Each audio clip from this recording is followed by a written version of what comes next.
Hi everybody, welcome to IndyCar on May Day, the oddly appropriately named day for Theresa May and the Tory party. It's hard actually for somebody in my position who's producing a small news and political analysis programme every day without scripting it, to come up with something interesting and new to say on a day like this when actually there's not that much really happening in politics that I would want to talk about. So let me kind of summarise what's going on in general terms at the moment. First thing to say is that Kezia Dugdale, ex-Scottish, well, brackets, British Labour in Scotland leader, has decided to step out of the limelight. She's leaving the political sphere for a while, presumably to go back into that mysterious shadow zone where British establishment politicians who've failed miserably in some outlying region of the United Kingdom have to wait for the next opportunity to be wheeled out and tried again somewhere else. So Kezia has vanished out of the scene, and while she's disappeared out of the picture, we've seen Ruth Davidson brought out of the kennel, the barking dog as she's known, Ruthless Ruth, back into politics with the same old policy: anti-SNP, anti-independence, no indyref 2. Basically that's the entire policy of Ruth Davidson: no indyref 2, no. Basically that's it. The whole Tory party in Scotland stands for one thing, and that is nothing. No change. We don't want anything changed. We want everything just to stay as bad as it is now. Thank you very much. That's the Tory way. So Ruth Davidson's got absolutely nothing new to say. She is she's one of those pygmy politicians who inhabits the Scottish political bubble, one of those junior UK politicians with aspirations to climb the ziggurat in British political parties, in other words in English political parties, but is very careful not to challenge the leader. She's always made it very clear that she respects the PM and she doesn't want to be the Prime Minister. Well, we know that's a load of nonsense. She'd be the Prime Minister tomorrow if she was offered the job. But instead of that, Ruth has lowered her sights and decided she's going to be the next First Minister. This coming from the leader of a party which commands less than 20% of the Scottish vote. So she's not really on a winning wicket, as you know, in her ambition to become the First Minister of Scotland. I don't think that Nicola Sturgeon's position as First Minister is under any kind of threat from Ruth coming back from her maternity leave with a new set of dentures ready to savage everybody. So I don't think that's going to happen. So we've got the two political pygmies from both the Tory party and the Labour party switching places. Basically, Dugdale's gone, Ruth is back. Presumably that means an end to Jackson Carlott coming out and doing the job of Ruth Davidson, of saying no to everything every time there's Prime Minister's questions, and basically saying the SNP is bad and everything the SNP does is bad, and they're bad at this and they're bad at that. It's just so boring and it's so pathetic and it's so pointless. We might as well not bother having them in the Scottish Parliament at all. A recording just saying no to indyref 2 and do the day job would probably be just as interesting at Prime Minister's question time. And as for Kezia Dugdale, well, we can rely on Richard Leonard to provide the comic relief now in politics in Holyrood, since he is the one now making all the gaffes and the silly cock-ups for British Labour in Scotland. So, as I say, the political pygmies that are the opposition in Holyrood really hardly worth mentioning. Remember that Holyrood was designed to be a pretendy parliament, designed by the British state to give Scots the illusion that they have some kind of control, except the only real politicians in Holyrood are the ones who are not Labour, Tory or Liberal Democrat, because all the existing establishment parties in Holyrood are basically only there to make up the numbers and to take the salaries for doing very, very little. Which leads us on to Brexit, talking of very, very little. This week polls have been published which show Nigel Farage's new Brexit party. Now this is the party that he claims where he's thrown out all of the Nazis, the racists and the other lunatic fringe of the right, so that he's just got a jolly good party full of wealthy London businessmen, presumably, who all hate the European Union Anyway, remarkably, Brexit Party, Brexit the Party, I wonder if it's going to be Brexit the movie next or Brexit the musical, but the Brexit Party seems to have gained enormous traction and is more popular now than both the Tory Party and the Labour Party and the Liberal Democrats. So Brexit in England is still very much a popular concept, even though in every other part of the United Kingdom it is viewed as a toxic waste of time, money and effort, and something which is likely to damage everybody's economies. So we have Nigel Farage wanting to get back into the European Union, and this is not going to please Guy Verhofstadt, who was the head, or still is the head negotiator of the European Union with regards to Brexit, who once described the biggest waste of resources in the European Union as paying Nigel Farage's salary as an MEP. So it's obvious that the European Union wants the Brexit Party in their midst, like they want a dose of the flu, to put it mildly. They're not particularly enamoured with the idea of Farage and his cronies getting even more seats in the European Union elections, which are coming up shortly.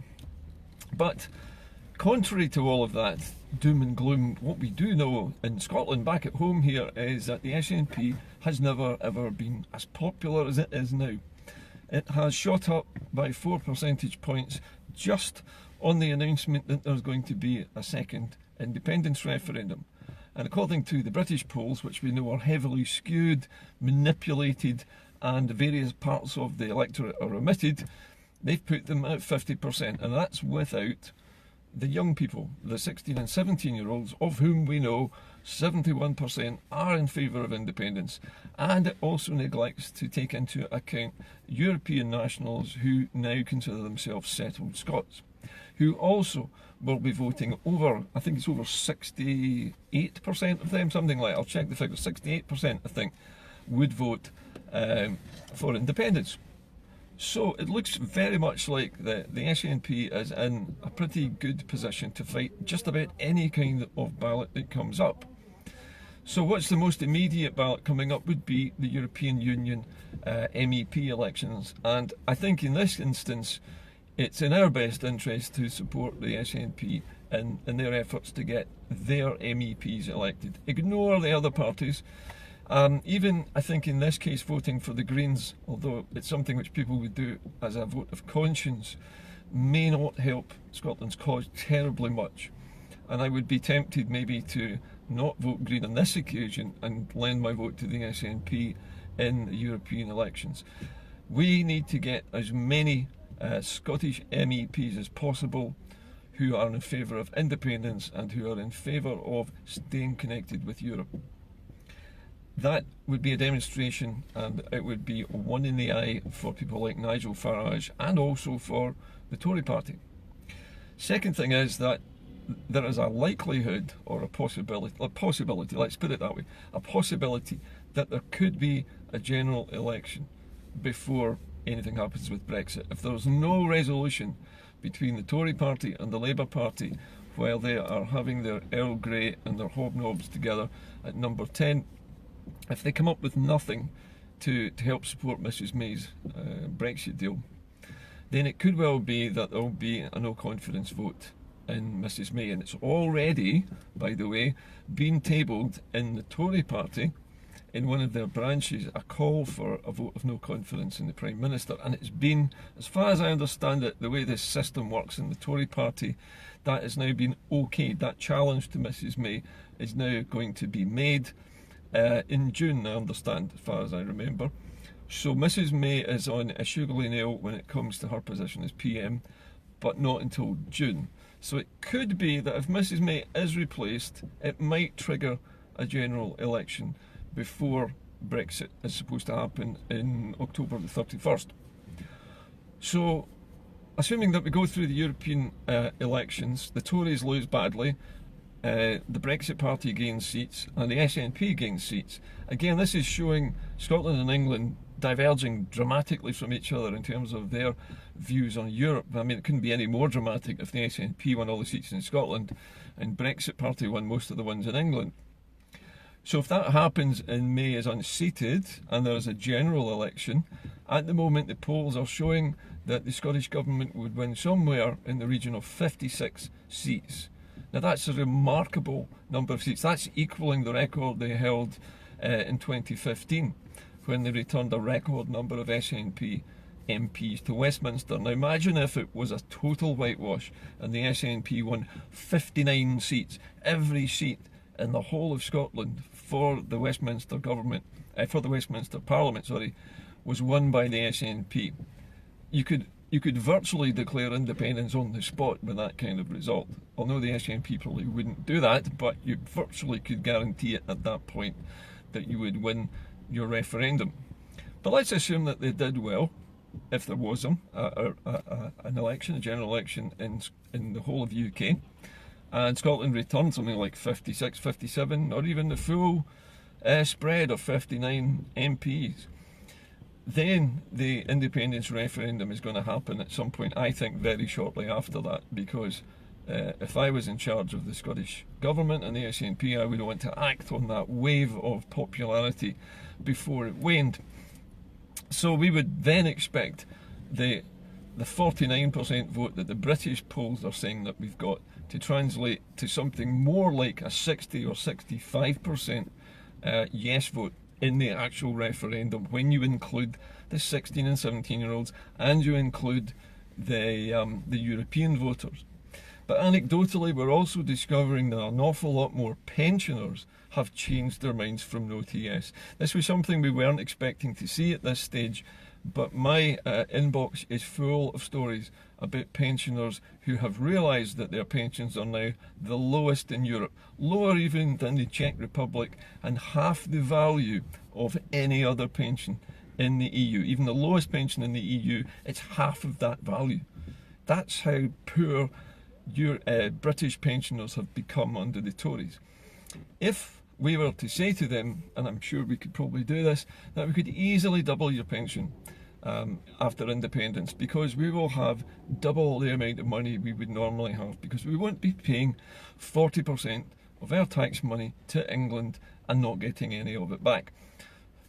It would definitely be a winner. We already know that pensioners are desperately worried about the value of their pensions, especially after Brexit, because the British pound is dropping in value and it will drop off the edge of a cliff after Brexit. The value of the pound in your pocket is going to be worth less, it will buy you less, it won't pay your bills, it won't buy you the food that you need, it won't keep you warm in the winter, if it barely does at the moment. So I would say, just looking at if I had a crystal ball right now and I was looking into this, if I saw the European elections a success for the SNP, even if the Brexit Party has a success as well, and then we saw a general election victory for the SNP in Scotland with over 50 seats, and then we have a referendum, I would see us winning that referendum by a clear margin. Because everything else that the British political system can provide for us in Scotland would be worse. There would be nothing better on offer.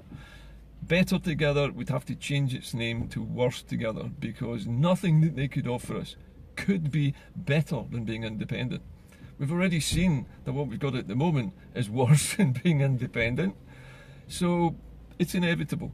It's inevitable now that there's going to be a slow decline in Britain, and people in Scotland are going to just vote with their feet, because they've had enough, been lied to long enough.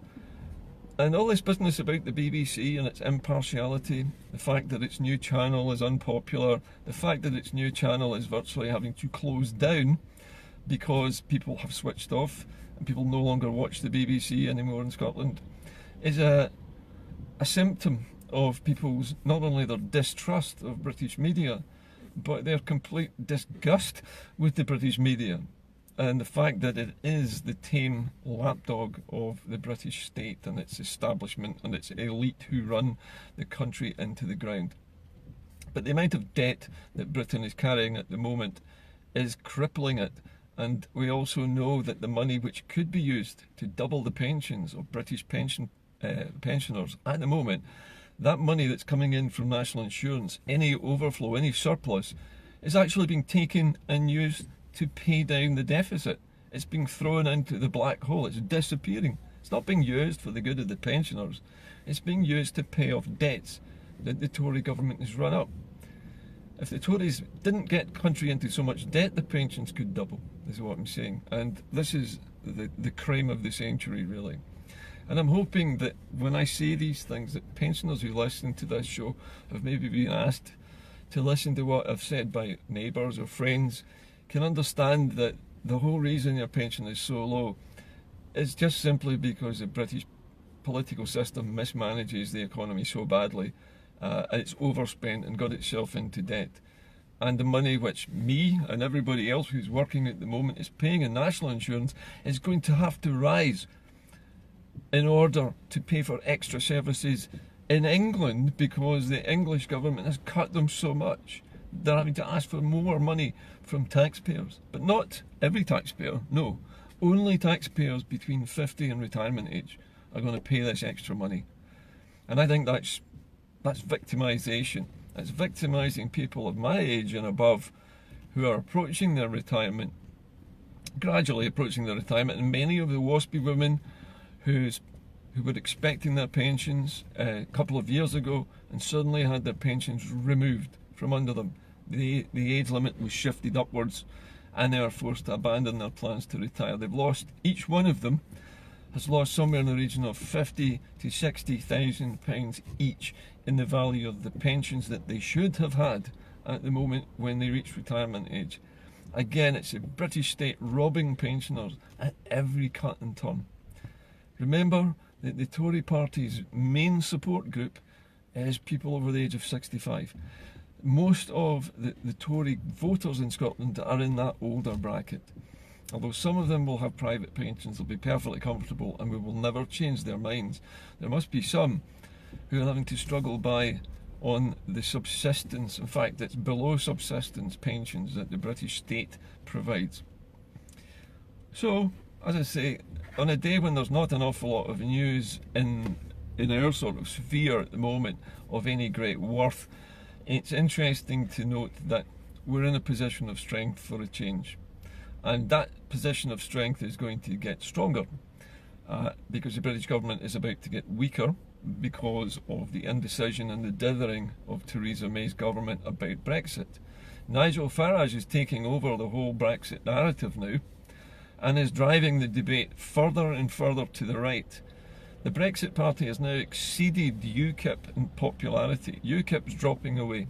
UKIP was the nut jobs and the Nazis and the neo-fascists in the midst of the English electorate, who now have nothing really to put their votes to. Farage has taken things further to the right, but also he's gone upmarket. He's gone for the stockbrokers, the bankers and the white-collar workers of England, whereas the original UKIP party was largely targeting the working poor and those who've been living in poverty in the north of England and who've seen a large rise in the number of immigrants coming into their communities to live there, and who feel threatened by that and therefore are reacting against it, or just simply reacting against the poverty and lack of opportunity by having something else to vote for. As I say, I think I said this the other day, that the direction of the tide has shifted now, and the tide which had been ebbing away from Scotland for so many decades is now coming back in full flood. And the support for independence has strengthened so much, and there are so many different aspects of independence which are so attractive to people, that it really is a soft sell. We don't have to go and force this onto people at the doorsteps. We don't have to argue with them about how good it is. We just have to point out how much better it is than what they have at the moment, and how much better it's going to be than what will happen to them in the future with Brexit when things go downhill in a handcart. Anyway, this is all basically a polemic. This is not fact. This is just my interpretation of the situation at the moment. But reading the poll results at the moment is fascinating because it shows support strengthening, not weakening. All this crap about there being no appetite for independence or a second referendum has now been blown away by a British poll. Not even the Scottish poll, a British poll, one that they have to accept as fact because they created it. The worst that they could do to it was to limit the numbers of people who responded to their poll, so that they could minimise the swing as much as possible by getting rid of 16 and 17-year-olds and getting rid of European Union voters. But they can't hide the fact that the core vote, even excluding those, the core vote has moved 4 points in the direction of independence in a single week. And that is a remarkable achievement. And that is where I'm going to leave it for today. I'll see you all later. I'll be on Scotland at 7 tomorrow night on Broadcasting Scotland, live streaming and on YouTube. I'll see you then. Bye bye.